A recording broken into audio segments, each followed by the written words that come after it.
պարոն նախագահ, թե դատականից է մեկնարկելու, ամեն դեպքում չեն կարող չարսեն Դավիթ Համբարձումյանի կալանավորման դրվագի մասին,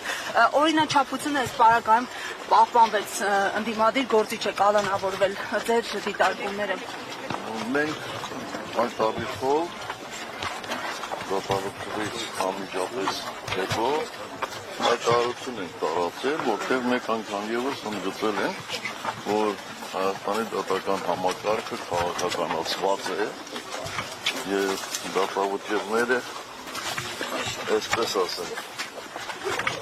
կախված են մի անձի կամքից։ Ակնհայտ է, որ ամբողջ դատավարության ընթացքում որևէ լուրջ ապացույց չի ներկայացվել կապված Դավիթի կողմից հանցավոր գործունեության հետ, բացի դրանից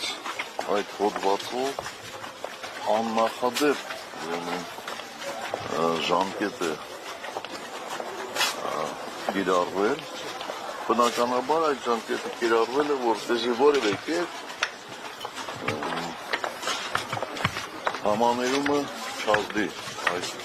պատժամիջոցի վրա։ Պարոն նախագահ, եւ մի դիտարկում, ինչու արևմտյան այսպես կառույցները, միջազգային կառույցները պահպանում են իրենց այս լռության ուխտը եւ ձայն չեն հանում բացառությամբ մի քանի անհատների եւ մի քանի կազմակերպությունների։ Պարզ է, շատ պարզ է, որտեղ նրանք սատարում են այսօրվա իշխանություններին, ոչ թե սկզբունքներով են շարժվում, այդ շահով են շարժվում։ Ամեն դեպքում, երբ որ շփվում եք ժամանակին արևմտյան պաշտոնյաների հետ, սա էր իրենց պատկերացրած ժողովրդավարությունը։ Ոչ, ոչ։